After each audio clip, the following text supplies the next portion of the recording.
கிறிஸ்துவுக்குள் அன்பான காலைக்கதை நிகழ்ச்சி நேயர்களே, மீண்டும் இந்த நாளிலும் கூட இயேசுவின் இனிதான நாமத்தில் உங்களோடு கூட இணைவதில் மகிழ்ச்சி அடைகின்றேன். இந்த நாளில் நமக்கு வருகிற வாக்குத்தத்தத்தின் செய்தி எங்கிருந்து அப்படின்னு பார்த்தீங்கன்னு சொன்னால் 2 கொரிந்தியர் 2ஆம் அதிகாரம் 14வது வசனம். கிறிஸ்துவுக்குள் எப்பொழுதும் எங்களை வெற்றி சிறக்க பண்ணி எல்லா இடங்களிலேயும் எங்களை கொண்டு அவரை அறிகிற அறிவின் வாசனையை வெளிப்படுத்துகிற தேவனுக்கு சோஸ்திரம். கிறிஸ்துவுக்குள் எப்பொழுதும் எங்களை வெற்றி சிறக்க பண்ணுகிறது அப்படின்னு சொல்லி ஆண்டவர் கிறிஸ்துவுக்குள்ளாக நம்ம இருக்கும்போது எல்லா நாட்களும் நமக்கு என்னது வெற்றி சிறக்க பண்ணுகிற தேவன். நாம இல்லை, அவரே நமக்கு என்ன இருக்கிறாரு, வெற்றியை தர காத்திருக்கிறார் அப்படின்னு சொல்லி அழகா இங்க பவுல் அப்போஸ்தலன் நமக்கு அறிவுரை கூறுறாங்க. என்ன அப்படின்னு சொன்னா, அவர் நம்மோட கூட இருக்கிறார்.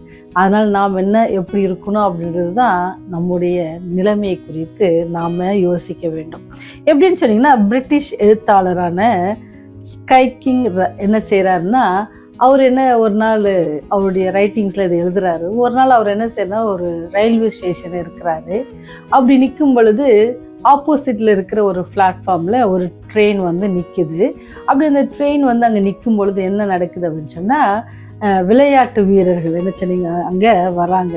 அவங்க என்ன செய்கிறாங்கன்னு சொன்னால், அந்த விளையாட்டு வீரர்கள் கால்பந்து விளையாட்டை முடிச்சுட்டு இறங்கி வராங்க. ஆனால் அங்கே இருக்கிறவங்களுக்கு தெரியாது வெற்றி பெற்றிருக்காங்களா வெற்றி பெறலையான்னு. ஆனாலும் கூட அவர்களை வரவேற்பதற்காக எல்லாரும் அங்கே காத்துட்டு இருக்காங்க. இப்படி காத்துட்டு இருக்கிற அந்த சமயத்தில் என்ன நடந்துச்சுன்னா, ஒரு சிறு பையனுக்கு தெரியணும் அவங்க வெற்றி பெற்றிருக்காங்களா இல்லையா என்ன அப்படின்னு சொல்லி அவர் ரொம்ப ஆர்வமாக என்ன செய்யறான்னு சொன்னா, அப்படியே எல்லாம் அந்த சந்தில பூந்து அப்படியே போய் உள்ள விளையாட்டு வீரனை பார்த்து என்ன செய்யறான்னு சொன்னா, நீங்க விளையாட்டுல ஜெயிச்சிட்டீங்களா அப்படின்னு கேட்குறான். அப்போ அவர் சொன்னா, ஆமா நம்ம தான் வெற்றி பெற்றிருக்கிறோம் அப்படின்ட்டு அவர் சொல்றாரு. அந்த சொன்ன உடனே அந்த சிறுவன் என்ன செஞ்சான்னா, நாம வெற்றி பெற்றுட்டோம் அப்படின்னு சொல்லி ரொம்ப சத்தத்தோட என்ன செய்யறான், ஓட ஆரம்பிச்சான். அப்படியே கத்திக்கிட்டே ஓடுறான், நாங்கள் ஜெயிச்சிட்டோம் நாங்கள் ஜெயிச்சிட்டோம் நாங்கள் ஜெயிச்சிட்டோம் அப்படின்னு சொல்லி.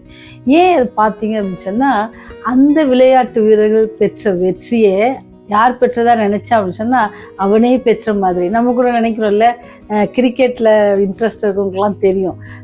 இந்தியா விளையாடுது அப்படின்னு சொன்னால் அப்படியே சேரில் அப்படியே லாஸ்ட் ஓவர்லாம் வரும்பொழுது உட்காரவே முடியாது.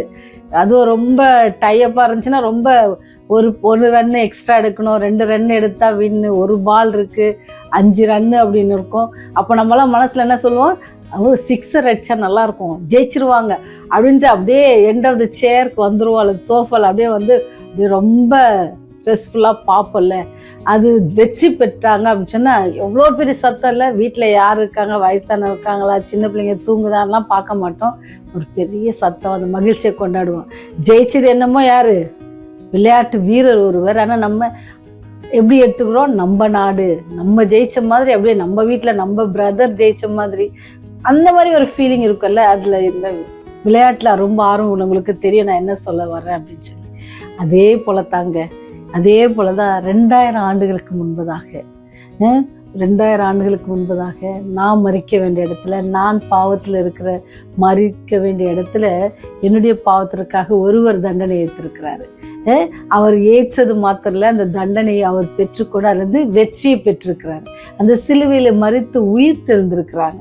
அந்த வெற்றியை நமக்கு தந்திருக்கிறாங்க. அந்த வெற்றியை நாம எப்படி அந்த சிறு பையனை போல அல்லது ஒரு விளையாட்டை பார்க்கும்பொழுது நமக்கு ஏற்படுகிற அந்த மகிழ்ச்சி நமக்கு இருக்கிறதா, அந்த தெய்வத்தை நாம நினைக்கிறோமா? அவர் என்ன செய்யறாராம், நம்மை வெற்றி சிறக்க பண்றாரு. எதுல, பாவத்துல இருந்து நம்மை என்னது அப்படியே அழிந்து போகாதபடிக்கு, அப்படியே மாண்டு போய் விடாதபடிக்கு உங்களையும் என்ன எப்படி செய்யறாருன்னா வெற்றி சிறக்க செய்கிறார். அந்த வெற்றி சிறக்க செய்கிற தேவன் என்ன செய்வாராம், தொடர்ந்து நம்மை எல்லாவற்றிலும் அவர் காக்க வல்லவராக இருக்கிறார். நம்ம எதை குறித்து நம்ம பயப்படுத்தலேன்னு சொன்னா, அந்த நித்திய மரணத்திலின்று உங்களையும் என்னையும் காப்பாற்றின தேவன், அவரை குறித்து நம்முடைய எண்ணங்கள் எப்படி இருக்கிறது? அவர் சொல்றாரு, கிறிஸ்துவுக்குள் எப்பொழுதும் நம்மை வெற்றி சிறக்க பண்ணுறார். ஏன் சொன்னா, அவர் வெற்றி சிறந்தார். அவர் பாவத்தை என்ன செய்தாரு, மேற்கொண்டார், மரணத்தை மேற்கொண்டார். அப்பேற்பட்ட வல்லமை தேவன் இன்றைக்கு உயிரோடு இருக்கிறார். அவரும் என்ன செய்வாராம், உங்களையும் என்ன வெற்றி சிறக்க செய்ய வல்லவராக இருக்கார். அப்படி வெற்றி சிறக்க செய்ய வல்லவராக இருக்கிற தேவனை நீங்கள் எப்படி பார்க்கிறீர்கள்?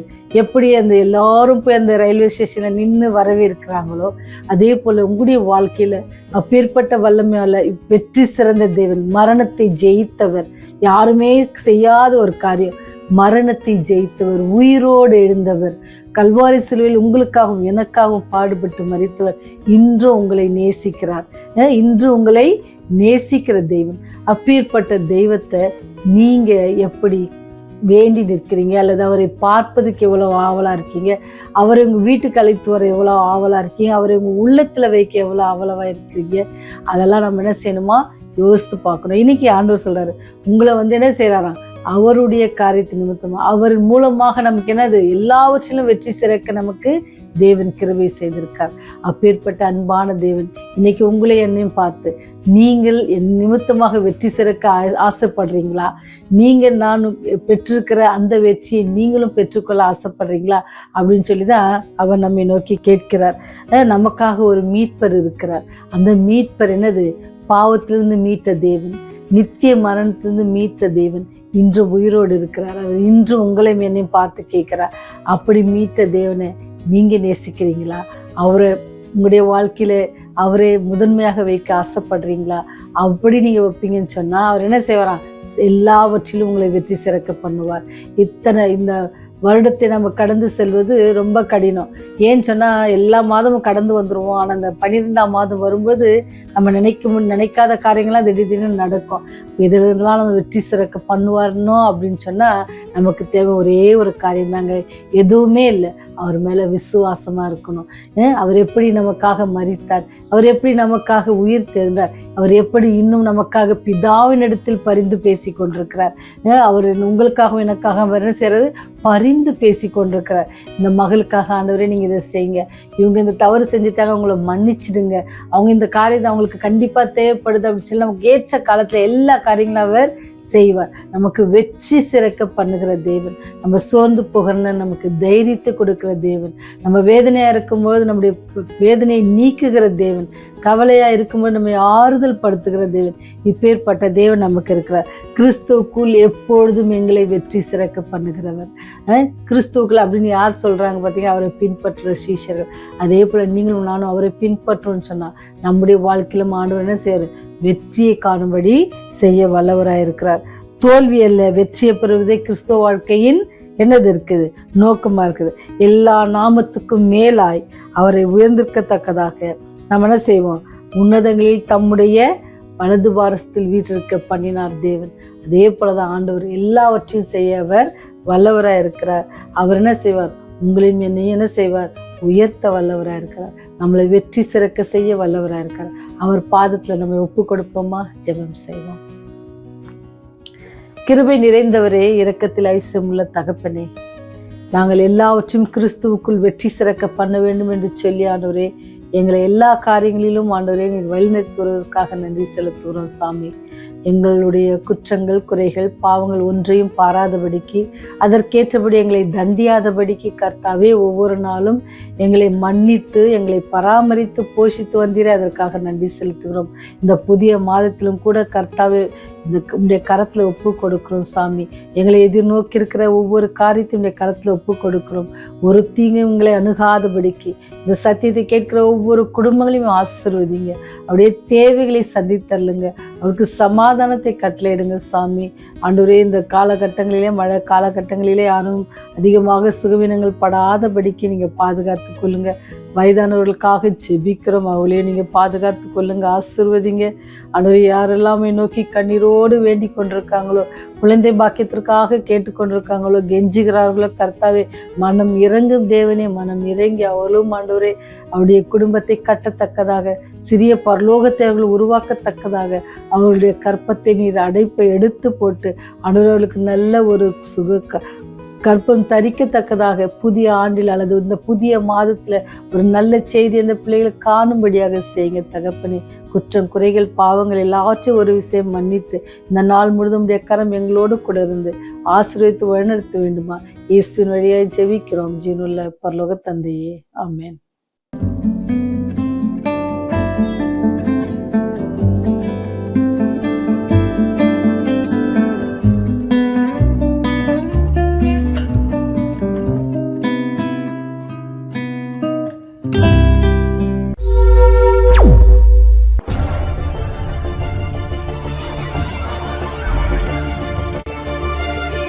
நீங்கள் பார்த்துக் கொண்டிருப்பது உங்கள் ரிவைவல் டிவி.